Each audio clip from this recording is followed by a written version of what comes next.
ఓం మహాగణాధిపతయే నమ. ఓం గురుభ్యో నమ. ఓం శ్రీమాత్రే నమ. పరమేశ్వర స్వరూపమైనటువంటి జ్యోతిష, వాస్తు మరియు ఇతర అనేకమైనటువంటి శాస్త్రములను మనకు అందించినటువంటి మహర్షులకి నమస్కారం. హయగ్రీవ హయగ్రీవ హయగ్రీవేతి యో వదేత్తస్య నిస్సరతే వాణి జహ్నుకన్యా ప్రవాహవత్. అరుణాం కరుణాతరంగితాక్షీం ధృతపాశాంకుశపుష్పబాణచాపాం అనిమాదిభిరావృతాం మయూకైః అహమిత్యేవ విభావయే భవానీం. శ్రీమాత్రే నమః. ప్రేక్షకులకి ఆ లలితాంబిక అమ్మవారి యొక్క అనుగ్రహం పరిపూర్ణంగా కలగాలని మనస్ఫూర్తిగా కోరుకుంటూ మనం ఈరోజు చెప్పుకోబోయేటువంటి అంశము ఏమిటి అంటే, చాలామంది నన్ను అడుగుతున్న విషయం ఏంటంటే, ఒక 7వ తేదీ జరిగినటువంటి సంఘటన ఏదైతే రంగరాజన్ గారి మీద చిలుకూరు బాలాజీ టెంపుల్లో ఉండేటువంటి ప్రధాన అర్చకుడు ఎవరైతే ఉన్నారో ఆయన మీద జరిగిన దాడి విషయంలో మనం గతంలో ఒక 15-20 రోజులు, ఒక నెల రోజుల ముందే ప్రెడిక్ట్ చేయడం జరిగింది. అమ్మవారి అనుగ్రహం వల్ల మనకు గొప్పతనం ఏం లేదు, మహర్షులు మనకి ఇచ్చినటువంటి ముండైన ఆస్ట్రాలజీలో ఉండేటువంటి కొన్ని తీసుకొని. దానికి కారణం ఏమిటంటే, మనకి మిథున రాశిలో కుజుడుంటూ మీన రాశిలో ఉన్నటువంటి రాహు. అయితే ఇక్కడ ముఖ్యమైన విషయం ఏంటంటే, చాలామంది నన్ను అడిగినటువంటి విషయం, దాని తర్వాత మరి 12 రాసుల వారికి కూడా ఈ మిథునంలో కుజుడున్నప్పుడు, మీనరాశిలో రాహు ఉండి శని సమీపిస్తున్నప్పుడు మరి సామాన్య ప్రజానీకానికి ఏ భావం మీద దీని యొక్క ఎఫెక్ట్ ఉంటుంది తెలియజేయండి అని నన్ను చాలామంది అడిగారు. అడిగినందుకు ఈ వీడియో చేస్తున్నాను. ఒక్కొక్క లగ్నానికి అసలు ఏ ఎఫెక్ట్ పడబోతుంది, ఏ విషయాల్లో జాగ్రత్తగా ఉంటే మనకు ఆ ఎఫెక్ట్ పడకుండా ఉంటుంది, ఎటువంటి పరిహారాలు చేసుకుంటే బాగుంటుంది అనేటువంటి విషయాలు ఇప్పుడు నేను మీకు చెప్పబోతున్నాను. అయితే ఈ విషయాలు చెప్తుంది నేనైనప్పటికీ కూడా, కానీ చెప్పేస్తుంది సాక్షాత్ లలిత అమ్మవారిగా భావిస్తూ ఒక్కొక్క లగ్నం గురించి మనం తెలుసుకుందాం. సింహలగ్నము, సింహరాశి. సింహం వారికి కనుక చూసుకున్నట్లయితే లగ్నాధిపతి ఎవరైతే రవి ఉన్నాడో, రవి ఉన్నటువంటి స్థితి ఏమిటంటే, సహజంగానే మీకు ఇప్పుడు కుంభరాశిలో ఉన్నందుకు కొంత వివాహ సంబంధించిన విషయాల్లో అనేది తోడ్పడుతుంటుంది. అయితే ఇక్కడ మనం మాట్లాడుకుంటున్నటువంటిది కుజుడు, రాహువు లాభ అష్టమ స్థానాల్లో ఉన్నారు. ఇలాంటప్పుడు ఈ గ్రహస్థితి మీ మీదే ప్రభావం చూపిస్తుంది. ఎందుకంటే సప్తమంలో శని ఉన్నాడు, అష్టమంలో రాహువు, లాభంలో కుజుడు.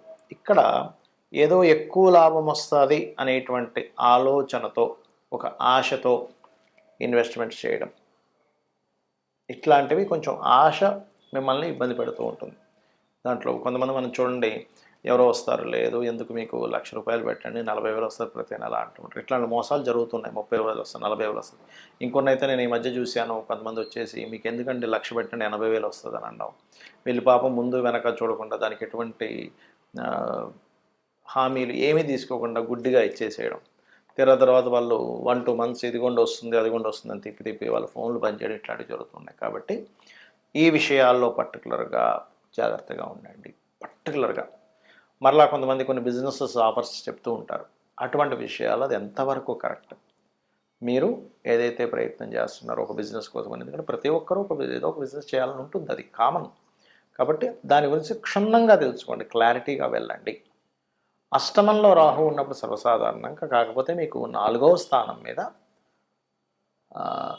గురువు యొక్క దృష్టి ఉంది కాబట్టి అష్టమ రాహు ఉన్నప్పటికీ ఎట్లాంటి యాక్సిడెంట్స్ అయినా త్రుటిలో పక్క నుంచి వెళ్ళిపోద్ది, కానీ మీకు ఏమవ్వదు, గుర్తుపెట్టుకోండి.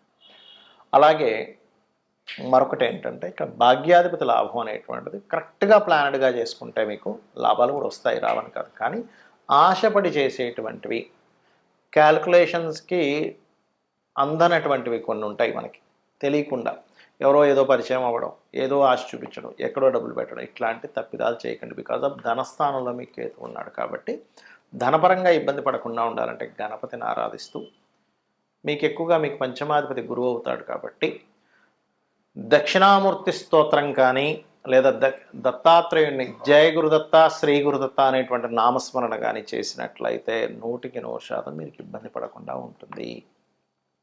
మరి కొంతమందికి జన్మజాతకం ఉండదు, మరి వారి పరిస్థితి ఏమిటి?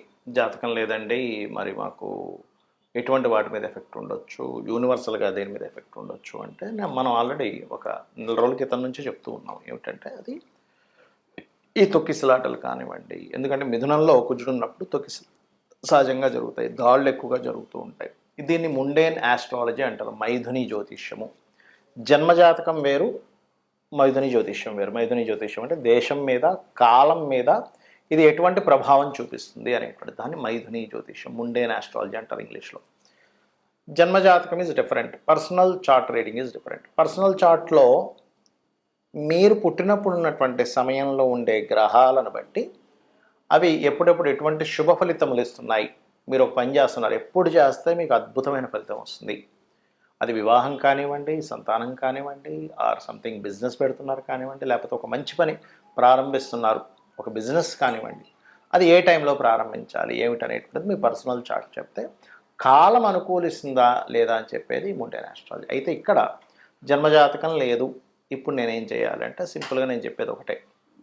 ఎప్పుడైనా కానీ ఈ రాహు ప్రభావము, కుజ ప్రభావాలు ఎక్కువగా ఉన్నప్పుడు మీకు దీని యొక్క చెడు ప్రభావం పడకుండా ఉండాలంటే, ఎందుకంటే మనం ఎంత కరెక్ట్గా ఉన్నా సరే కాలం అనుకూలించకపోతే చేసిన ప్రయత్నం అంతా వృధా అవుతుంది. కాబట్టి కాలం అనుకూలించడానికి మీ అందరికీ చెప్పేది ఒకటి, చండీ చేసుకోండి. చండీ పారాయణం వినడం కానీ చదవడం కానీ. ఏమండి చండీ చేయించుకోవాలంటే ఒక 40-50 వేలు అవ్వాలి, రావాలి కదండి మనకి, అన్ని డబ్బులు అంటే నా దగ్గర లేవంటే ఏమి టెన్షన్ పడకండి. చక్కగా కూర్చొని చండీ వింటూ అమ్మవారి హోమం చేస్తున్నట్టుగా మానసికంగా చేయండి. మీరు దగ్గర డబ్బులు లేకపోతే ఎక్కడా కూడా ఏ దేవుడు కానీ ఏ శాస్త్రంలో కానీ నీకు డబ్బు లేకపోయినా నువ్వు అప్పు చేసి చేయాల్సిందే అనేటువంటిది ఎక్కడా లేదు. ఏమంటే నాకు అది వినడము అదంతా నాకు కొంచెం ఇబ్బంది అని అనుకున్నారు ఉదాహరణకి, సరైన ఫోన్ లేదు అనుకోండి ఉదాహరణకి, మీరు ఓం ధుమ్ దుర్గాయ నమః, ఓం స్కందాయ నమః ఈ నామం చేసుకోండి చాలు, ఇంకేం అక్కర్లేదు. ఎందుకంటే ఈ కలియుగంలో నామస్మరణ మనస్ఫూర్తిగా కనుక మనం నామస్మరణ చేయగలిగితే మనల్ని అమ్మవారు రక్షిస్తుంది. ఇది బలంగా మీరు నమ్మాలి. ఎందుకంటే అమ్మ, ఈ ప్రకృతి అంతా ఎవరు అంటే అమ్మవారు. అమ్మవారి స్వరూపంగా ప్రకృతి ఉంది. మీరు అమ్మవారిని కనుక తలుచుకున్నట్లయితే ఖచ్చితంగా 100% రక్షింపజేస్తుంది. మరి ఈ ప్రభావం వల్ల ఇంకా ఎలాంటివి జరగనుంటాయి ఫ్యూచర్లో అంటే ఒకటే చెప్తాను నేను మీకు. ఈ రాహువు మీనంలో, కుజుడు మిథునంలో ఉన్నప్పుడు పర్టికులర్గా ఎవరెవరి మీద ఎక్కువ దాడులు ఉంటాయంటే ఈ పురోహితుల మీద, పండితుల మీద, పీఠాధిపతుల మీద, ధర్మం కోసం పోరాడే వారి మీద కూడా ఉంటుంది, గుర్తుపెట్టుకోండి. అలాగే సైనికుల మీద కూడా, ఎందుకంటే కుజుడు ఏ రకంగా అయితే రాహువుని ఎఫెక్ట్ ఇస్తున్నాడో రాహు కూడా కుజుడికి ఎఫెక్ట్ ఇస్తూ ఉంటాడు. కాబట్టి సరిహద్దుల్లో ఉండేటువంటి సైనికులు, పోలీసులు, సెక్యూరిటీగా ఉండేటువంటి వారు, వీరు కాస్త భద్రతా సిబ్బంది ఏదైతే ఏ రంగాల్లో ఉంటారో అది కేవలం ఫిజికల్గా కనబడేది మాత్రమే కాకుండా మనకి సెక్యూరిటీ, సైబర్ సెక్యూరిటీ అంటూ ఉంటారు చూడండి, సైబర్ సెక్యూరిటీని కూడా బీట్ చేసేసి వాళ్ళు ఎంటర్ అయిపోయారు, ఈ రకంగా హ్యాకింగ్స్ జరిగాయి అంటూ ఉంటాం. ఎందుకంటే రాహు ఈజ్ ది సాఫ్ట్వేర్. కాబట్టి ఈ సాఫ్ట్వేర్ రిలేటెడ్ సంబంధించింది అండ్ ఈ సెక్యూరిటీ రిలేటెడ్ సంబంధించిన కుజుడికి క్లాషెస్ వస్తున్నటువంటి సమయం ఇదంతా కూడా. కాబట్టి ఇటువంటివి ఏర్పడుతుంటాయి. ముఖ్యంగా మే, జూన్ వరకు కూడా కొంత జాగ్రత్తగా ఉండాలి. బికాజ్ ఆఫ్ మనకి షష్టగ్రహ కూటమి కూడా రాబోతుంది. ఆ షష్టగ్రహ కూటమి 15 రోజులు ఉంటే దాని తర్వాత ఆ 2 గ్రహాలు శని, రాహులు ఇంకో 2 నెలలు అక్కడ ఉంటాయి. కాబట్టి ఏప్రిల్, మే ఈ 2 months కూడా కాస్త జాగ్రత్తగా ఉండాలి. అదొకటే కాకుండా శని మీన రాశిలో సంచరిస్తున్నటువంటి 2.5 సంవత్సరాలు, నేను మీకు గతంలో ఒక 3 ఏళ్ల క్రితం కూడా చెప్పాను, శని మేషం వైపు తన ప్రయాణం జరుగుతుంది. మకరంలో ఉండగానే చెప్పాను, కుంభము, దాని తర్వాత మీనము, దాని తర్వాత మేషంలోకి వెళ్తూ ఉన్నాడు. శని కర్మకారకుడు. ఇది మనకి ఒక విషయాన్ని నేర్పిస్తుంది. మన విదేశాల్లో ఉద్యోగాలు, విదేశాల్లో ఉండేవారు పాపం కొన్ని లక్షలు, కోట్లు ఖర్చు పెట్టి అక్కడ ఉండి మళ్ళీ వెనక్కి రావడం అన్ని బాధలు పడుతున్నారు. కాబట్టి ఒకటే చెప్తానండి, గుర్తుపెట్టుకోండి. స్వంతంగా మనం ఏం చేసుకోగలం, ఒక దాని మీద ఆధారపడకుండా సైడ్గా మనం ఏం చేయగలము, ఓన్గా మనం ఏదైనా ఒక వృత్తిని నేర్చుకోవడం, ఏదైనా ఒక నేర్చుకుంటూ మనకు దాని ద్వారా ఎవరి మీద ఆధారపడకుండా కేవలం ఒక చిన్న చిన్న బిజినెస్లో మనకి దేనికి పనికి వస్తుంది ఏంటి, అది ఏ గ్రహం ఇస్తుంది. సన్ అయితే ఆరోగ్యం, చంద్రుడైతే ట్రాన్స్పోర్టింగ్ అండ్ ఫుడ్, కుజుడైతే ఏదైనా సెక్యూరిటీ రిలేటెడ్, బుధుడైతే ఏదైనా technical related or anything planning related, గురువు అయితే ఎవరికైనా నేర్పడం, శుక్రుడైతే ఏదైనా కళా సంబంధంగా, శని అయితే ఏదైనా వర్కింగ్ మనకి సప్లై చేస్తూ ఉంటారు లేబర్స్ని, జాబ్ కన్సల్టెన్సీస్, రాహు అయితే ఎనీ సాఫ్ట్వేర్, కేతు అయితే ఎనీ స్పిరిచువల్ రిలేటెడ్, గురు కేతువులు అయితే ఎనీ స్పిరిచువల్ రిలేటెడ్. సో ఇట్లా మీకు ధనాధిపతి ఎవరిస్తున్నారు చూసుకొని చక్కగా మీ యొక్క జీవితాన్ని మీ చేతుల్లో ఉండేలా చూసుకోండి. ఎవరి చేతుల్లోనూ పెట్టుకొని అది పోతుందేమో అని బాధపడుతూ అవసరం లేదు. కాబట్టి మీరు జాబ్ చేస్తూ దీన్ని డెవలప్ చేసుకోండి. శని మేషంలోకి వెళ్తాడు నెక్స్ట్ ఇంకో 2.5 సంవత్సరాల తర్వాత. So be careful. అమ్మవారి అనుగ్రహం మీ అందరికీ పరిపూర్ణంగా ఉండాలని మనస్ఫూర్తిగా మరోసారి కోరుకుంటూ శ్రీమాత్రే నమః.